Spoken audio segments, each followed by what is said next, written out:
ચાલો હવે next topic જોઈએ. સમાન બાહ્ય ક્ષેત્રમાં મૂકેલ ડાયપોલ એટલે કે દ્વિધ્રુવી. જો ડાયપોલને એટલે કે દ્વિધ્રુવીને સમાન બાહ્ય વિદ્યુત ક્ષેત્રની અંદર મૂકીએ તો એની વર્તણૂક કેવી હશે એ આપણે જોઈએ. હવે તો જુઓ, અહીંયા આપણે આકૃતિની અંદર સમાન વિદ્યુત ક્ષેત્ર E લીધું છે, જે નીચેથી ઉપર તરફની દિશામાં છે, અને તેમાં આપણે આ એક ડાયપોલ કે જેની ડાયપોલ મોમેન્ટ જે આપણે ઋણથી ધન તરફ દર્શાવીએ છીએ, તો એ ડાયપોલ મોમેન્ટે વિદ્યુત ક્ષેત્ર સાથે થીટા ખૂણો બનાવેલો છે. તેવી રીતે આપણે આ ડાયપોલને સમાન વિદ્યુત ક્ષેત્રમાં મૂકી છે. હવે અહીંયા શું થશે કે આ જે પ્લસ ક્યુ વિદ્યુત ભાર છે એની ઉપર વિદ્યુત ક્ષેત્રની દિશામાં બળ લાગશે. કોઈ પણ વિદ્યુત ભાર Q ને વિદ્યુત ક્ષેત્ર E માં મૂકો એટલે તેની પર લાગતું બળ Q into E જેટલું હોય. તો પ્લસ Q વિદ્યુત ભાર ઉપર QE જેટલું બળ ઉપરની દિશામાં લાગશે, જ્યારે ઋણ વિદ્યુત ભાર ઉપર માઇનસ QE જેટલું બળ એટલે કે વિદ્યુત ક્ષેત્રની વિરુદ્ધ દિશામાં બળ લાગશે. હવે અહીંયા આકૃતિ પરથી આપણે જોઈ શકીએ છીએ કે આ બંને બળો જે છે એ સમાન મૂલ્યના છે અને પરસ્પર વિરુદ્ધ દિશામાં છે. તો ડાયપોલ પર લાગતું પરિણામી બળ શૂન્ય થશે. જો પરિણામી બળ શૂન્ય થાય તો એ સ્થાનાંતરિત ગતિ કરે નહીં. પણ હવે અહીંયા જુઓ કે આ બંને બળ જે છે એ એક રેખસ્થ નથી. તો 11મા ધોરણની અંદર આપણે ભણી ગયા છીએ. હવે શું થશે કે આ બંને બળો જે છે પરસ્પર વિરુદ્ધ દિશામાં છે, સમાન મૂલ્યના છે અને એક રેખસ્થ નથી, તો ટોર્ક લગાડશે. હવે બરોબર, તો ટોર્ક વિશે આપણે ભણી ગયા છીએ 11માં.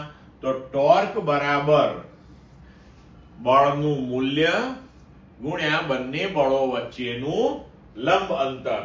બરોબર છે? તો ટોર્ક બરાબર બળનું મૂલ્ય અથવા તો માન ગુણ્યા બે બળો વચ્ચેનું લંબ અંતર.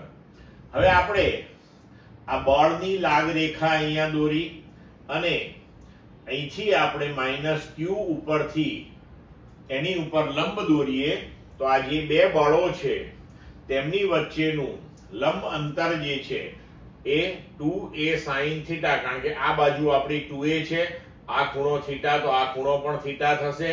તો આ જે ત્રિકોણ તૈયાર થયો એના માટે આ બાજુ જે છે એ થીટાની સામેની બાજુ થઈ, તો તેનું મૂલ્ય થશે 2a sin થીટા. તો બળનું મૂલ્ય QE ગુણ્યા 2a sin થીટા, પણ Q into 2a એને આપણે પાછું P કહીએ છીએ, તો 2QAE sin થીટા, તો એને લખી શકીશું PE sin થીટા, કારણ કે P જે છે આપણી ડાયપોલ મોમેન્ટ છે.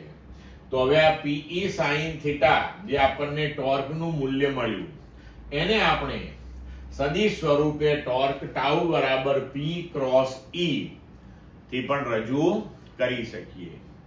હવે અહીંયા ટોર્ક ની દિશા જે છે એ P અને E બંનેને લંબ હશે. બરોબર, કારણ કે આ ક્રોસ ગુણાકાર છે. બરોબર, તો એ બંનેને લંબ હશે અને જમણા હાથના સ્ક્રૂના નિયમથી તમે આ દિશા નક્કી કરી શકો છો. હવે આ ટોર્ક જે છે એની અસર હેઠળ આપણી ડાયપોલ જે છે એ વિષમ ઘડી દિશામાં થીટા ધીમે ધીમે ઘટતો જાય એવી રીતે ભ્રમણ કરશે. અને જ્યારે આ ડાયપોલ એ આપણા વિદ્યુત ક્ષેત્રને સમાંતરે ગોઠવાશે ત્યારે ટોર્ક શૂન્ય થઈ જશે, કારણ કે થીટા આપણો શૂન્ય થઈ જશે. તો sin 0 0 એટલે ટોર્ક શૂન્ય થઈ જાય. હવે જ્યારે ડાયપોલ E ને સમાંતરે ગોઠવાશે ત્યારે આપણે એવું કહી શકીએ કે વિદ્યુત ક્ષેત્રની અંદર ડાયપોલ તેની સામાન્ય સ્થિતિમાં છે. હવે આ બહુ જ સમજવા જેવી વસ્તુ છે. તમારે યાદ રાખજો કે ક્યારેક તમને પ્રશ્નોની અંદર કે MCQ ગણો કે એક્ઝામ્પલ ગણો તો એની અંદર એ લોકો આવો શબ્દ વાપરે છે કે ડાયપોલ જે છે તેની સામાન્ય સ્થિતિમાં છે અને ત્યાંથી તેને ફલાણા એંગલે એટલે કે આટલા ખૂણે એને ભ્રમણ આપી રહ્યા છીએ. બરોબર? આવો કંઈક તમને પ્રશ્ન પૂછે તો તમે એને ભ્રમણ આપી રહ્યા છો એ ખૂણો આપ્યો હોય પણ પહેલા એવો શબ્દ વાપર્યો કે સામાન્ય સ્થિતિમાં છે તો એ વખતે તરત જ તમને ક્લિક થવું જોઈએ કે સામાન્ય સ્થિતિ એટલે કે ડાયપોલ જે છે એ ક્ષેત્રને સમાંતર છે, મતલબ કે થીટા 0 છે. એટલે પ્રારંભિક સ્થિતિ એ શૂન્ય ખૂણાવાળી સ્થિતિ થઈ આપણી. સમજ પડી મિત્રો? હવે આપણે આગળ જોઈએ કે જો ડાયપોલને તમે અસમાન વિદ્યુત ક્ષેત્રની અંદર મૂકો તો અસમાન વિદ્યુત ક્ષેત્રમાં શું થશે કે જુદા જુદા સ્થાને ક્ષેત્ર જે છે એનું મૂલ્ય બદલાતું હશે. ધારો કે આ બાજુનો જે વિસ્તાર છે એ તીવ્ર વિદ્યુત ક્ષેત્ર વાળો છે, જ્યારે આ બાજુનો જે વિસ્તાર છે ત્યાં જે વિદ્યુત ક્ષેત્ર છે એ પ્રમાણમાં નબળું છે. બરોબર છે? એટલે કે અહીંયા એની તીવ્રતા વધારે છે ને અહીંયા તીવ્રતા ઓછી છે. હવે આવા જ્યારે અસમાન ક્ષેત્રની અંદર જો ડાયપોલને મૂકવામાં આવે તો પ્લસ ક્યુ અને માઇનસ ક્યુ વિદ્યુત ભારો જે છે એ બંનેના જે સ્થાન છે તે સ્થાને વિદ્યુત ક્ષેત્રની તીવ્રતાઓ જુદી જુદી હશે. ધારો કે પ્લસ ક્યુ ના સ્થાન પાસે વિદ્યુત ક્ષેત્ર E1 છે અને માઇનસ ક્યુ પાસે E2 છે તો પ્લસ ક્યુ ઉપર લાગતું બળ જે છે એ થશે QE1 અને માઇનસ ક્યુ ઉપર લાગતું બળ જે છે માઇનસ QE2. હવે અહીંયા પાછા બે બળો થયા. બંને બળો પરસ્પર વિરુદ્ધ દિશામાં છે પણ સમાન મૂલ્યના નથી.